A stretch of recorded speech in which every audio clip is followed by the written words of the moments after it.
You already knew something was wrong. You felt it in your body before you could explain it in your mind. That sick drop in your stomach, that tension in your chest, that moment when the evidence was there, the lie was obvious, and you looked at them expecting honesty, remorse, or at least some sign of human accountability, but instead saw something cold, guarded, and calculating. You saw the moment they knew you knew, and instead of the truth, you got a performance. Instead of accountability, you got a war. If you have ever walked away from a conversation knowing you were right, but somehow feeling crazy, this is for you. Stay with me because this is language for something you lived but may never have fully named. Subscribe right now and turn on notifications. Here is what many people do not understand about narcissists and guilt. They do feel the threat of being exposed. Not guilt in the healthy sense, not as a moral signal that says, I did wrong and I need to repair it, but they do feel the pressure of being caught. And in the narcissistic mind, guilt is not a call to make things right. It is danger. It is exposure.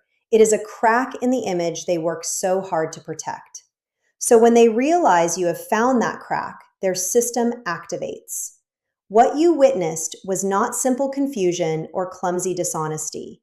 It was a defense structure coming online. Because the question in their mind is not, how do I repair this? It is, how do I make this disappear? The first move is denial. Not ordinary denial, not confusion or faulty memory, total denial. You had the screenshots, the timeline, the witnesses, the receipts, the facts, and they still looked at you and said, no, that never happened.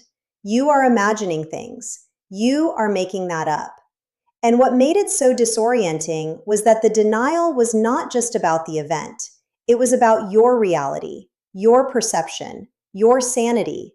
When a narcissist denies something obviously true, they are not trying to discover the truth. They are trying to force you into defending your reality so that the focus shifts away from what they did. Suddenly, you are no longer discussing their behavior. You are arguing over basic facts. You are explaining the sky is blue. And while you scramble to prove what happened, accountability slips out the back door. Then comes blame shifting. The moment denial stops working, the spotlight moves to you. Not the lie, not the betrayal, not the harm. You. Your tone was too harsh. Your reaction was too emotional. They lied because you were too controlling, too distant, too demanding, too cold, too needy. Somehow, the reason they hurt you becomes your personality, your weakness, your history, your failure. This is how blame shifting works. If they can redirect the conversation toward your flaws, they no longer have to sit in their own behavior. The emotional burden moves from the guilty person to the wounded person. And here is why that worked on you. Not because you were weak, because you had a conscience. Because when someone pointed out something you could have done better, you actually considered it. You reflected. You wondered if there was truth in it. A narcissist uses that against you. Your integrity became their escape hatch. Your willingness to grow became the ladder they used to climb out of accountability. There is also the historical audit. You confront them about one specific issue, and suddenly every mistake you ever made is dragged into the room. Something from 3 years ago, a time you raised your voice, a moment you were late, a season when you were struggling. The point is not fairness. The point is overload. They bury the current truth under so many accusations that you lose sight of the original issue. You came in with one clear point, and they turned it into a flood. And when you are trying to stay afloat, you cannot hold on to the truth you came to defend. Then comes rage, and this is important. Narcissistic rage, when they know they are guilty, is not just emotional overflow. It is often a tactic. It may feel explosive, chaotic, and unpredictable, but underneath it is a message. If you keep going, this will get worse for you. The rage says pursuing accountability will cost you. It is intimidation disguised as emotion. It teaches you that asking questions leads to pain, that confronting harm leads to escalation, that truth is dangerous territory. Over time, many people in these relationships stop bringing things up before the conversation even begins. They censor themselves, they minimize, they tell themselves it is not worth it. That is not weakness, that is conditioning. When rage keeps meeting truth, your nervous system learns that silence feels safer. That is exactly what the rage was designed to teach. And if rage does not shut you down, victimhood often arrives next. Suddenly, the person who hurt you is crying. Suddenly, they are talking about their pain, their trauma, their childhood, their wounds, their stress, their loneliness. Suddenly, you are staring at someone who appears deeply hurt by your attempt to hold them accountable. And because you are empathic, because you do not want to cause pain, part of you turns toward them. That is what empathy does. It responds to suffering. This is why victim playing is so effective. It takes your legitimate pain and pushes it to the edge of the room while theirs takes center stage. You came in to address what they did, and now you are comforting the person who harmed you. That inversion is not accidental. It is one of the most powerful ways a narcissist escapes accountability. It turns the wounded person into the aggressor and the guilty person into the victim. Now we need to talk about gaslighting. Because denial may be the opening move and blame shifting may be the middle game, but gaslighting is the long game. Gaslighting is not just one conversation. It is a pattern that slowly erodes your trust in your own mind. It is the repeated suggestion that you exaggerate, misread, misremember, overreact, or cannot interpret reality clearly. Each comment may seem small on its own. You are too sensitive. You always twist things. I am worried because you never remember anything right. But repeated over time, those comments create self-doubt. They train you to hesitate when your instincts are trying to protect you. That is why you questioned yourself even when you were right. That is why you replayed conversations for hours. That is why you asked other people what they thought and then immediately doubted your own version of events. You were not naturally confused. You were systematically trained not to trust yourself. The confusion was cultivated. The self-doubt was installed. And when the bigger truths finally surfaced, that groundwork made it harder for you to stand firmly in what you knew. Then comes the charm offensive. After the denial, the blame shifting, the rage, the tears, and the confusion, they become kind again, attentive again, loving again. Suddenly, they remember what matters to you. Suddenly, they speak the language you always wanted to hear. And in that moment, it can feel like the person you hoped for has returned. But in the context of guilt, that charm is not repair, it is erasure. It is designed to replace the emotional memory of harm with a new emotional impression that makes you question the seriousness of what just happened. This is why cycles are so powerful. Each return to warmth makes the previous cruelty look temporary. Each kind moment becomes evidence for the hope that maybe this time it will be different. I am not saying that to shame you. I am saying it so you can see the pattern clearly.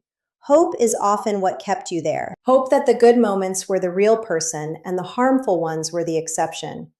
But in a cycle like this, the return to kindness is often part of the same system that created the harm. There is another behavior that matters here, and it is one of the most strategic, the preemptive strike. Sometimes a narcissist senses that you are close to the truth, close to leaving, or close to naming the pattern. So they move first. They accuse you before you can confront them. They create conflict before you can speak. They tell other people you are unstable, harsh, selfish, dramatic, or impossible. They start building a narrative that protects them before the real story has a chance to surface. This matters because narcissists often care deeply about image. Their public identity, their reputation, the story other people believe about them, all of that is precious territory. So when guilt is close to being exposed, they do not just defend themselves in private. They may start shaping the social story in advance. That is what the preemptive strike does. It protects the image before the truth can threaten it. You may have experienced this as a strange shift. They suddenly became more distant, more hostile, more accusatory, more suspicious. It felt like they were punishing you for something you had not done. And that confusion had a purpose. If they could keep you reactive, hurt, and off balance, they could keep you from becoming calm, clear, and grounded. And a clear person is much harder to control than a dysregulated one. Understanding this changes everything. Because once you see these behaviors as a system instead of isolated moments, your whole story starts to make sense. You were not too sensitive. You were not crazy. You were not impossible to please. You were inside a psychological system designed to protect someone else's image at the expense of your reality. And here is one of the hardest truths. Some of what you felt from them may have been real. Some of the tenderness, some of the charm, some of the connection may have existed in genuine form. Narcissism is not always cartoon evil. It is often a fractured personality organized around shame, image, fear, and survival. That does not excuse the manipulation. It does not soften the damage, but it may help answer the painful questions so many people carry. Was any of it real? Parts of it may have been, but what was real in them was never strong enough to protect you from the parts driven by control, self-protection, and the terror of exposure. That is why you could love them and still be harmed by them. That is why the relationship could contain moments of apparent sincerity and still be profoundly damaging. Those truths can exist together, and learning that helps you stop tearing yourself apart, trying to decide whether everything was fake or everything was real. The better question is this: what pattern dominated the relationship when it mattered most? And if the answer is denial, blame shifting, rage, gaslighting, victim playing, charm after harm, and reputation management, then the pattern tells the truth. Because this is where your power starts to return. Not through revenge, not through winning an argument, but through clarity. Quiet, steady clarity. The kind that no longer needs the other person to agree with your reality before you trust it. The kind that knows what happened even if the person who did it never admits it. The kind that stops begging for validation from the very person committed to distorting the truth. That clarity was never absent. It was buried under noise. Their denial, their rage, their tears, their charm, their rewritten history, their constant pressure on your mind. But underneath all of it, your system was still picking up the truth, that sinking feeling, that tightening in your body, that instinct that something was wrong. That was not weakness. That was information. And now you have language for it. You know what denial with conviction is doing. You know what blame shifting is designed to accomplish. You know what rage is communicating beneath the volume. You know what victim playing steals from you. You know what gaslighting is meant to destroy. You know what charm after harm is trying to erase. You know what the preemptive strike is building. Once you have that map, you are no longer wandering in the dark. The pain may not disappear right away. The memories may still come back at night or in quiet moments when your guard is down. Healing is not instant. But understanding gives you a framework that honors your experience. It gives you something solid to return to when old doubts resurface. Instead of being pulled back into their story, you can say, I know what happened. I know how this worked. I know what these tactics were meant to do, and they do not define reality anymore. That is real power. Not the power of someone who has never hurt. The power of someone who was hurt, searched for truth, found it, and decided not to abandon themselves again. That is what you are building every time you choose understanding over self-betrayal. The narcissist who knows they are guilty depends on one thing above all else. They depend on the hope that the cost of pursuing truth will become too high for you, that the exhaustion, confusion, fear, and self-doubt will wear you down until false peace feels easier than honest reality. They count on you deciding it is easier to bury your truth than keep fighting to protect it. But you are still here. You are still asking questions. You are still searching for understanding. And that means the most important thing they were counting on has not happened. You have not given up on yourself. Because the moment you stop asking, "What is wrong with me?" and start asking, "What is the pattern?" something shifts. Something irreversible. You stop carrying what was never yours to carry. You stop measuring yourself by a story written to protect someone else's ego. You begin returning to the part of you that knew before you had words, the part that noticed, the part that felt the warning, the part that was never actually broken, only overwhelmed. The narcissists knew they were guilty. They knew. And they used denial, blame shifting, rage, victimhood, gaslighting, charm, and narrative control to keep that guilt from costing them what it should have. But what their system was never built to withstand is your understanding, your willingness to see the pattern clearly, your decision to stop participating in your own confusion. You became dangerous to that system the moment you started learning how it works. And even if your clarity still feels new, even if it still shakes on hard days, it is growing, quietly, steadily.